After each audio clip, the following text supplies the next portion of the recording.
Are we live? Let me check.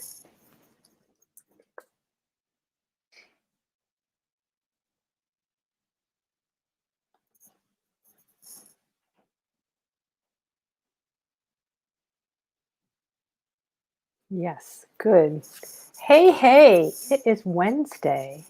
And thank you for joining me, Pharrell. Thank you. Yes, I'm live. Good, Pharrell. Thank you so much. Why is my light so bad here? It just is what it is. Okay, sorry. Happy Wednesday.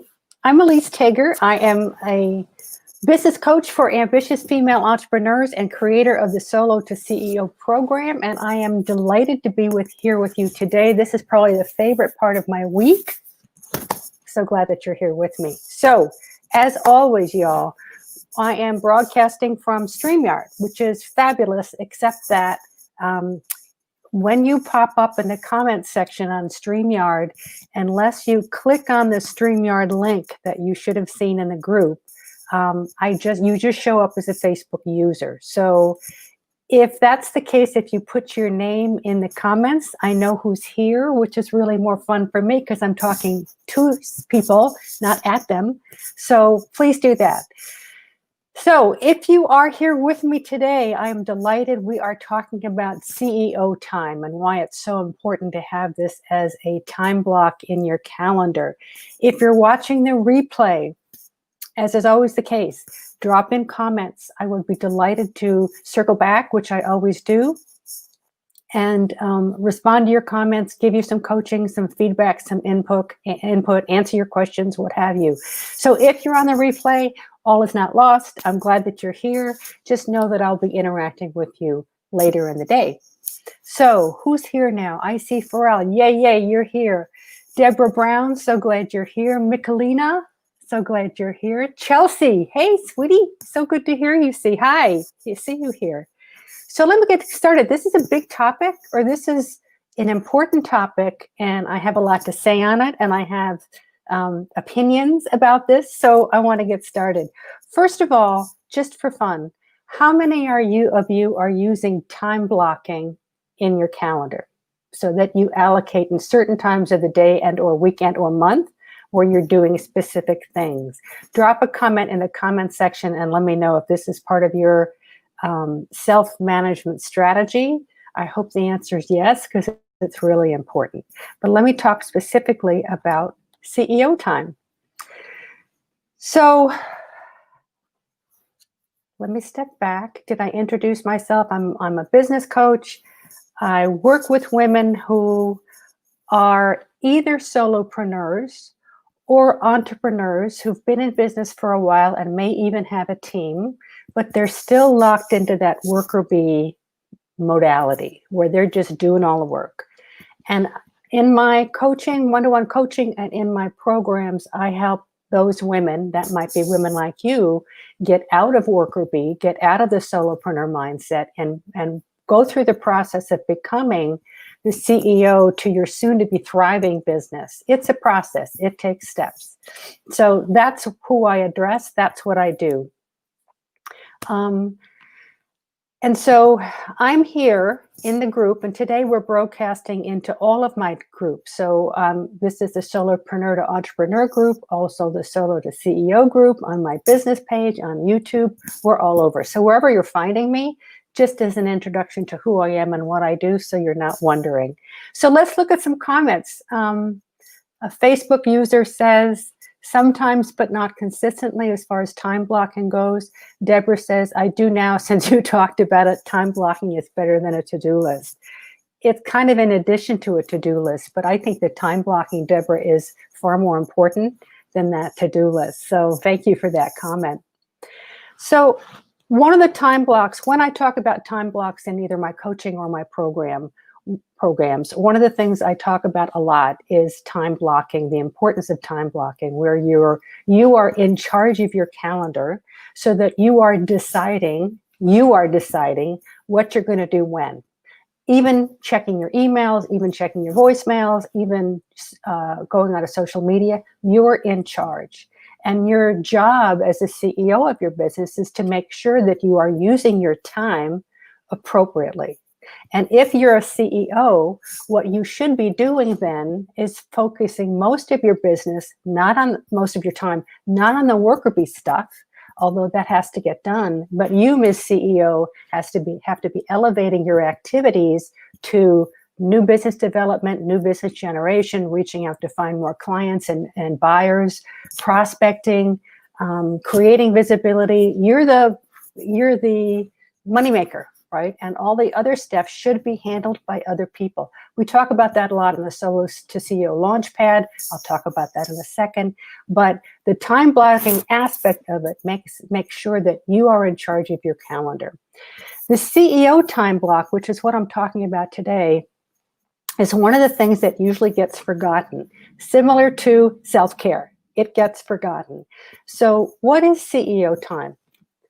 I'm asking y'all to make sure that you have a time block of anywhere from half an hour to an afternoon or a morning, which might be 2 or 3 hours, where you are dedicating your time and your thoughts and your activity to behaving the way a CEO does.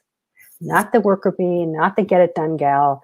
You are allocating that time specifically to CEO activities. And I want to go through what that might look like so you can start thinking about how you can incorporate this into your own time blocking. As entrepreneurs, as women in business, whether you've been in business for a year or more, especially if you're in a growth surge, there is this tendency or need to get it done, get it done, get it done. And you get sucked into that to-do list, Deborah, that is usually too long. And what I'm asking you to do then in allocating CEO time is to make sure that you are focused on non-worker bee activities. I'm sure you have a strategic plan in your business or you wouldn't have gotten this far, right? Whether it's a business plan per se, or you have an outline somewhere on paper where you are strategically planning not just your business model right now, but where you are planning for growth. That has to be the end goal. So what you're doing as a CEO, it has to align with that. The way you spend your time has to align with that. So if you've made it to 2 years or beyond, this is a given, right? You've got that plan in place. If you need the discipline of doing a weekly check-in, pick a time in your schedule when you are at your clear-headed best. This is what I'm going to do for CEO time. So as an example, I am at my best at 6 or 7 o'clock in the morning. I'm an uber morning person. Other people, I don't know if this is true of you guys, but other people don't wake up. Jean, don't worry about it. Glad you're here. You said you're sorry I'm late. Don't be silly. Other people are night owls. And then my husband doesn't come into his own until, 3 or 4 or 5 o'clock in the afternoon. And then he's on fire. I'm just, I'm on the opposite of that, where I'm just folding. So in that, you're going to be doing a lot of very important strategic thinking and analytics during your CEO time. You want to make sure that you schedule it in your calendar during a time of the day or week where you are most on point. That's important. As I said, for me, that's Friday mornings or sometimes Saturday mornings when I'm really clear-headed. When I'm winding things, Friday morning when I'm winding things up, or Saturday morning when I'm totally clear-headed, cup of coffee in my hand. But I have a 2-hour block in my calendar every single week. So let me talk about a few things that could be in that CEO time spot. First of all, whether you're there yet or not, put something on your calendar today. When you get off this call, block out a time, an hour, 2 hours, whatever you feel you want, that you protect and you make sure that you spend doing CEO think stuff. So some of the things that you could be doing during that time: updating your KPIs, your key performance indicators. So one of the good news, bad news things about being an entrepreneur is that we're accountable to nobody. We're accountable to our clients, right? So it's very easy to not hold ourselves accountable. And one of the things that I encourage everybody to do is to make sure that you are tracking all the activities that you are doing to make sure that you're assuring that the business does grow, not just expense and revenue. That's the first thing we think of, but things like, how many times did you outreach to someone this week to see if you couldn't connect? How many new customer calls did you make, or new prospect calls did you make? How many networking events did you go to? How many Zoom calls that were business related did you go to where you picked up a new connection? You can be quantifying or setting up a key performance indicator for so many things that are relevant, not just to expense and revenue, but how you're taking your business forward. So one of the things that I talk about a lot in my coaching is baby steps. So you're not going to get a new client in the door unless you've taken the steps to get that find and woo and get that new client. So those finding and wooing steps have to be quantified so that you can start to see the results, which ultimately will be an increase in revenue and increase in the number of customers. I hope that makes sense. So I think one of the ways that we defeat ourselves as entrepreneurs is we're only looking at revenue. We aren't looking at all the successes that we have along the way. And the best thing that you can do for yourself is to start to track your successes. You know, how many new people signed up for your email list this week? That means that you are now further engaged with more people. You're communicating and you're sending your marketing message to more people. Has it translated to money yet? No, of course not. But unless you quantify those little increases in your business, you're never going to get to the increase in revenue, the increase in clients.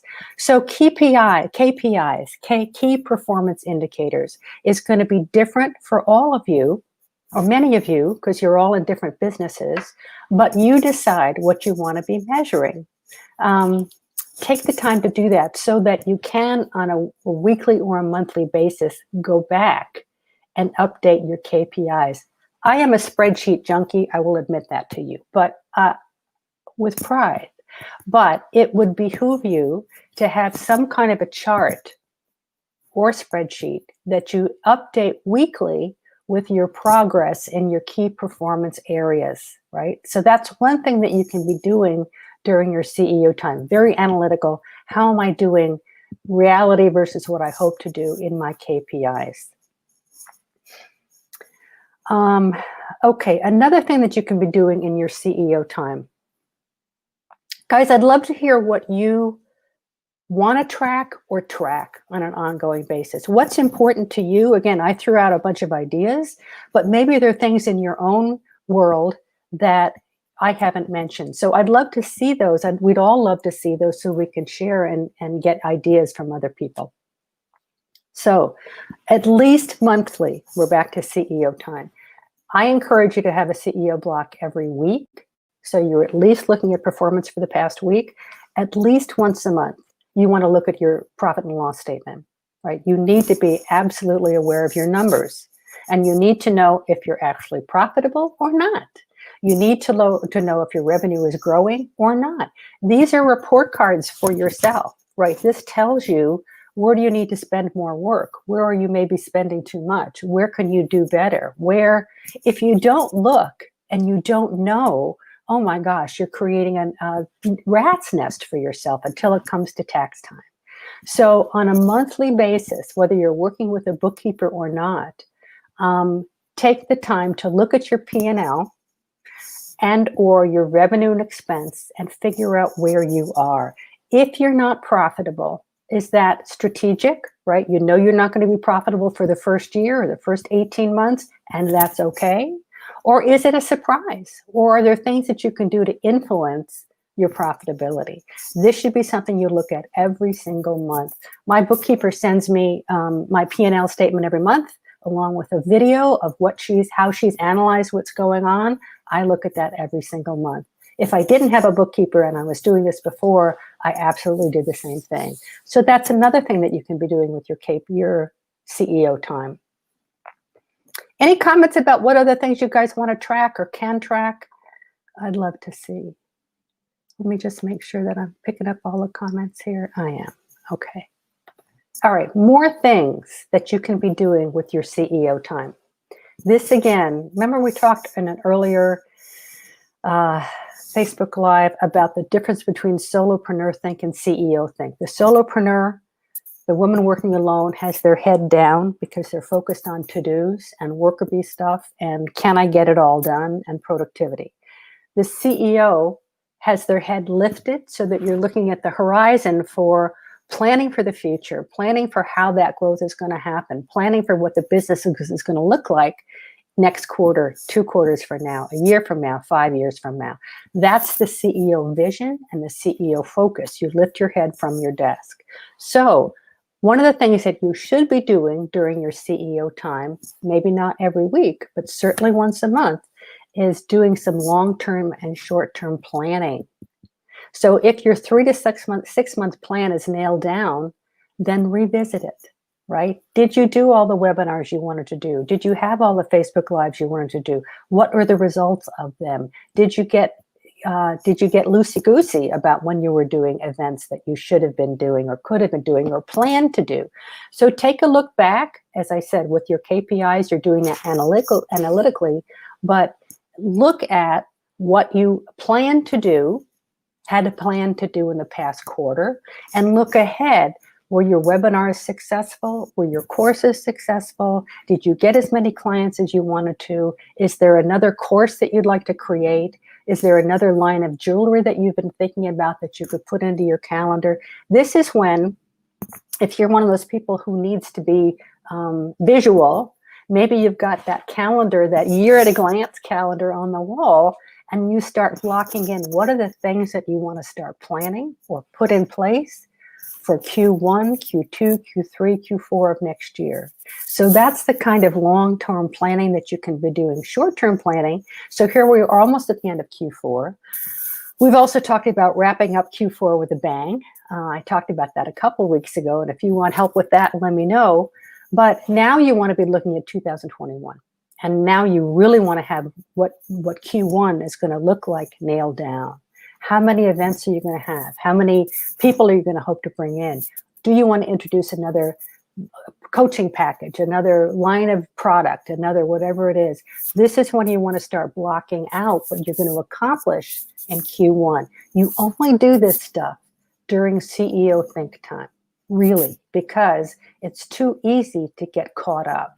One of the other things that I could suggest to you guys is if you find being at your desk or being in your office or wherever you do your work these days, since we're all sheltering in place, would it help you to get away and go to a hotel for a day of doing your own strategic planning? Would it help you to go to a coffee shop if you're someone who can function with a lot of noise? I can't, but some people can.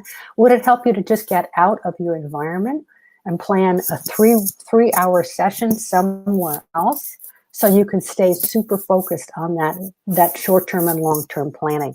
This is so important. And if you do this with an eye towards your email and an eye towards your phone, you're kidding yourself. You're not getting the kind of focus that you need to do this. Have any of you guys ever taken time away out of the office somewhere else to do planning? I'd love to know that in the comments. So, because I find that very helpful. I've even gone to hotel lobbies, where the furniture's lovely, and you just sit there with my laptop and spend a couple of hours. I don't know what you're doing there, where I'm really focused on what I'm doing, or the library. I have done this many times because getting away from my desk really helps me think differently than when I am at my desk. So that's another suggestion. You haven't, but I love the idea. I just see Facebook user. Again, I'm on StreamYard, guys. If you're going to make a comment, tell me who you are in your comments so I know who's there. So you say, I haven't, but I love that idea. I think that's so productive. It really is. Getting yourself away, it opens yourself up mentally to be able to be more creative and to think more outside of the box, which you really need to do. Okay, so you're planning in your CEO time. Get specific about, here's another thing. You may have set aside some time, some ideas and projects for later. Start building 1 or 2 of those into the next planning cycle. So as an example, if you wanted to create another course, if you want to start doing a podcast, this is the time where you want to put a stake in the ground and say, this is the date when I want to make this happen, right? So I want this podcast, which has yet to be birthed, to go live March 1st, 2021. Put that in your calendar. Start a work back schedule or a task list of the things that have to be done to get yourself there. So this is a kind of thinking and planning that you do with CEO time. Q1 for 2021 should be pretty much nailed. If not nailed down, you've got a good idea about what you're going to do for Q1. Q2, 3, and 4 might be another story. But you should be always, Miss CEO, you should be planning ahead so that you know what, not only what's coming down the pike, but what you should be strategically planning for. And that aligns with how you're going to spend your time, right? Because now you've got these new goals set up for yourself. You've got to do things. You've got to align your time to make sure that those goals happen. This stuff doesn't happen magically. You have to work towards it. So that's another thing that you can be doing with your CEO time. Everybody with me? Michelini, you said that. Okay. Everybody with me? Thumbs up. Hi. Hello. You there? Good. I see comments. That's great. All right. So we're talking about planning during your CEO time. Another thing you're going to be doing during this time, and this is, again, this takes stepping away from the day-to-day. If you have a team, if you have a baby team, or if you have a big team, and by baby team, maybe that means you're working with an intern or two, maybe that means you've got your daughter working with you, whatever your team is, use that CEO time to build organizational culture. You want to make sure that anybody who's working with you is on board and really working with you. So this is the time to plan meeting agendas, team events, think about the areas where your organizational culture could improve, where y'all are working together for the betterment of the business. You also could be thinking about what you as the CEO can be doing as a better leader to make sure that your team is well-trained, well-onboarded, knows what they're doing, know how they're doing. So this, again, is your job as a CEO to make sure that everybody's on board with not only what you're doing, but are excited about what you're doing. This takes, again, time away from your spreadsheets and your to-dos. You need to think about this stuff because the organizational culture and you in building your business, you are in charge of that and your team. That's one of your tasks as a CEO, is to build that culture. Next thing you want to think about. Everybody here? Julie, you just hopped on. You'll watch the replay. Great. Good to see you. All right. Next thing you can do during this CEO time, CEO think time, it's plan for scaling, right? Most of you have joined me in my community because you want to go from solopreneur with your hair on fire, working too hard, to really taking charge of your business and growing it into the CEO role, into the position where you are really in charge of your business and you're growing. So the CEO think time is really where you want to put some thought into your plans for scaling. How are you going to grow?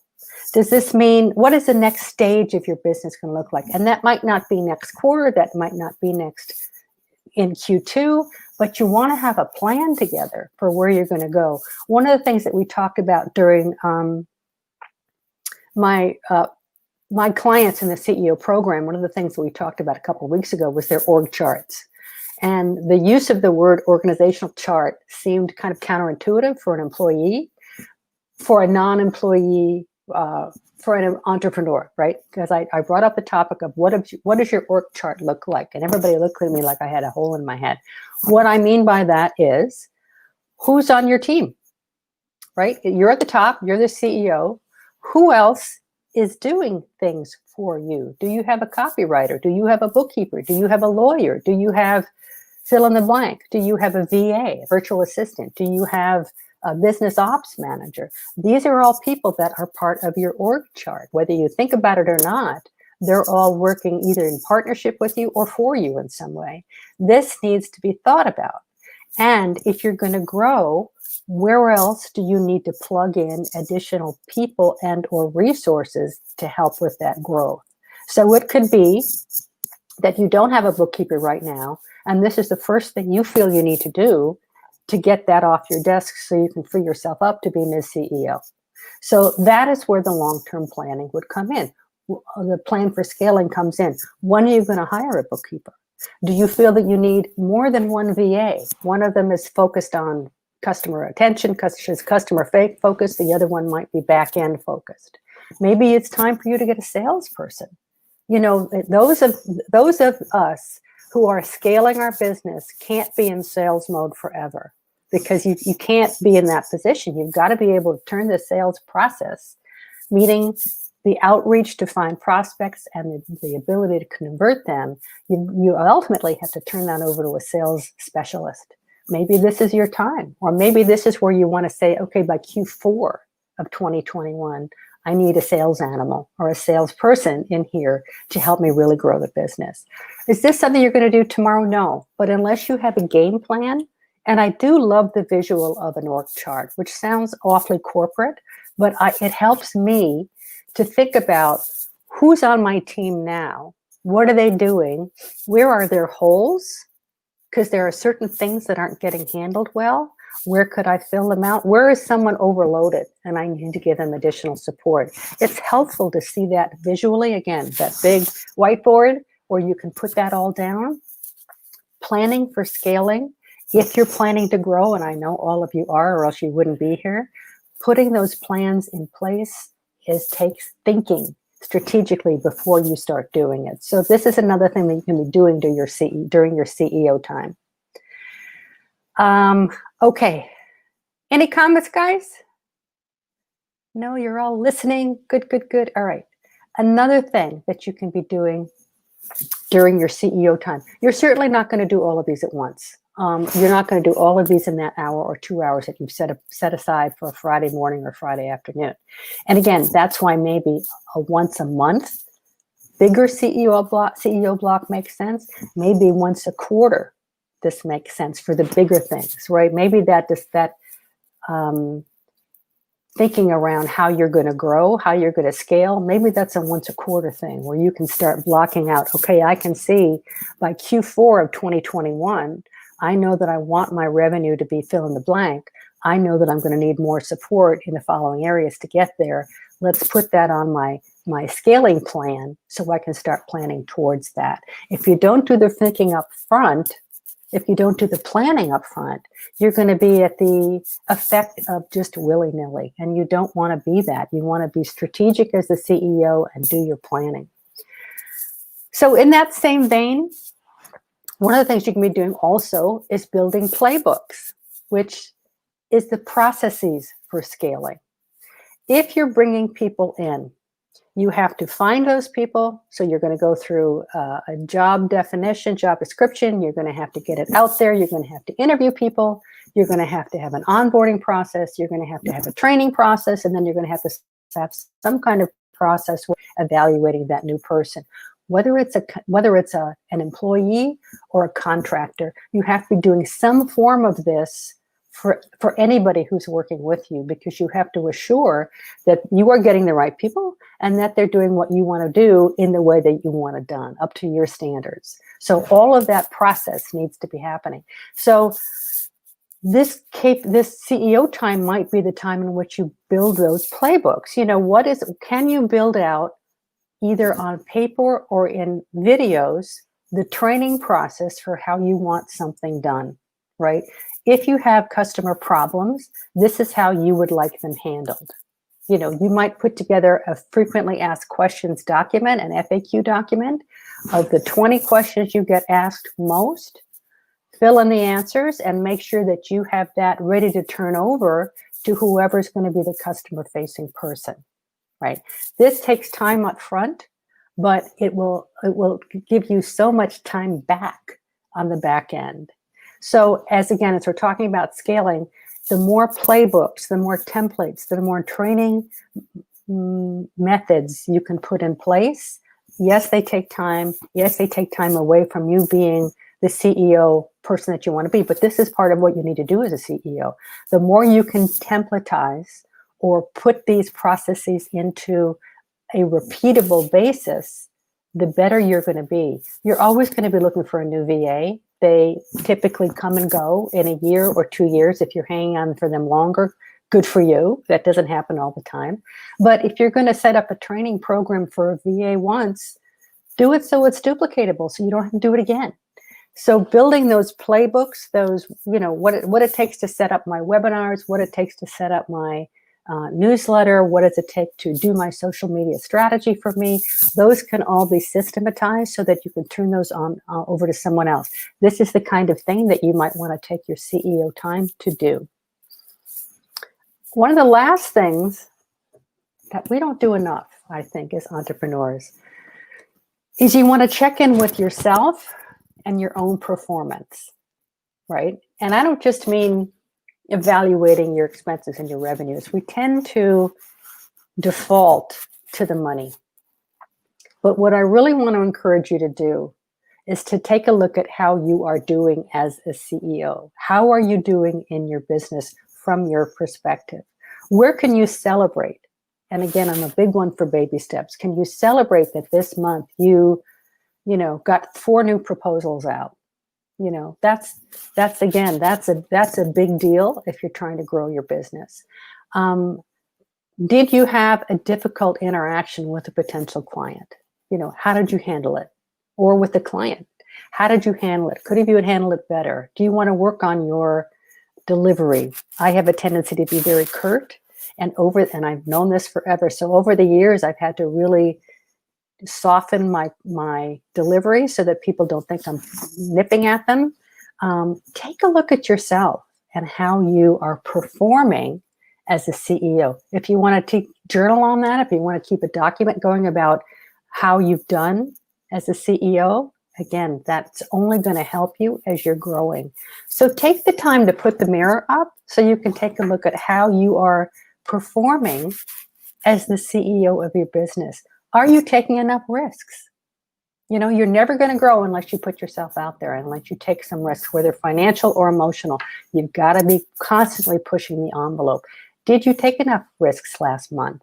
If not, what could you be doing that really stretches your comfort zone? So these are the things that you can be looking at. Are you really aware of your customer needs? When is the last time you put out a survey to your customers, a survey so that they know that you know what they're thinking? It's very dangerous for an entrepreneur to sit in their office and think they know what their clients are thinking. Ask them. When was the last time you did that? Are you on top of the team and what they need in their performance? Are you truly spending 80% of your time on things that will move the needle in your business, or you're still in worker mode? Be honest with yourself. So revisit your top priorities as you're growing, as you're becoming the CEO. Are they still the priorities that you want to be top?